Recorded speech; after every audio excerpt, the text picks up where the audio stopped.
જય દ્વારકાધીશ ખેડૂત મિત્રો, ઇન્ડિયા એગ્રોમાં બધા જ ખેડૂત મિત્રોનું સ્વાગત કરું છું।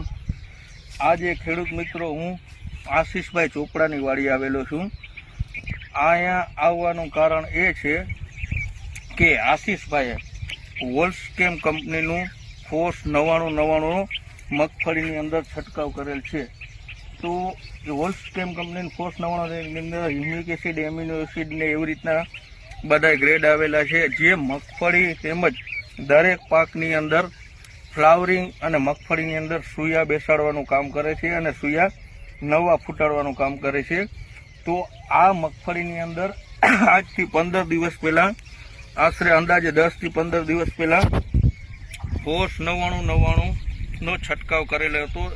ફોર્સ 9999નો ઉપયોગ મગફળી તેમજ દરેક પાકની અંદર એક પંપની અંદર 10 ml કરવાનો હોય છે, જેનો મગફળીની અંદર જો 3 સ્પ્રે કરવામાં આવે તો ખૂબ સારું પરિણામ છે।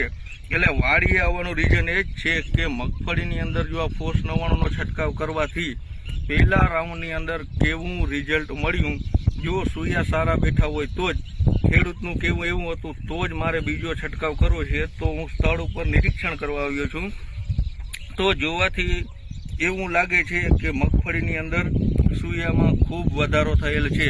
ભાઈ બતાવડા મગફળી બધી સૂયામાં પણ ફાયદો છે તેમજ ગ્રીનરી પણ ખૂબ આવેલી છે। તો આપણે આશીષભાઈને જ પૂછીએ કે ભાઈ મગફળીમાં 9999 છાંટવાથી શું ફાયદા છે। આશીષભાઈ, આ ફોર્સ 99 છાંટી એનાથી તમને મગફળીમાં સૂયા વધારે બેઠા એવું લાગે છે? બરાબર, કેમ કે આપણે અનુભવ કરેલો છે, બાજુમાં છાંટેલ નથી, એમાં આટલો નથી। બરાબર છે, બાજુમાં છંટકાવ કર્યો તેમાં આટલા નથી।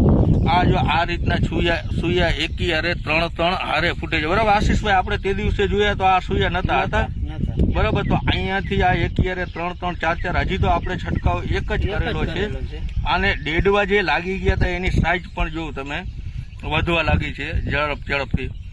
તો આશીષભાઈ, આ ફોર્સ 9999 ના 1 થી 2 રાઉન્ડ મારીએ તો મગફળીમાં ફાયદો થાય। આપણે ગયા વર્ષે મારી હતી, બરાબર? આ વખતે તમે એવું કીધું કે ભાઈ એક તો ફુવારો માર્યો હોય, બીજો ફુવારો આપણે તો જ મારવો હોય, તમે જો આવો તો, બરાબર?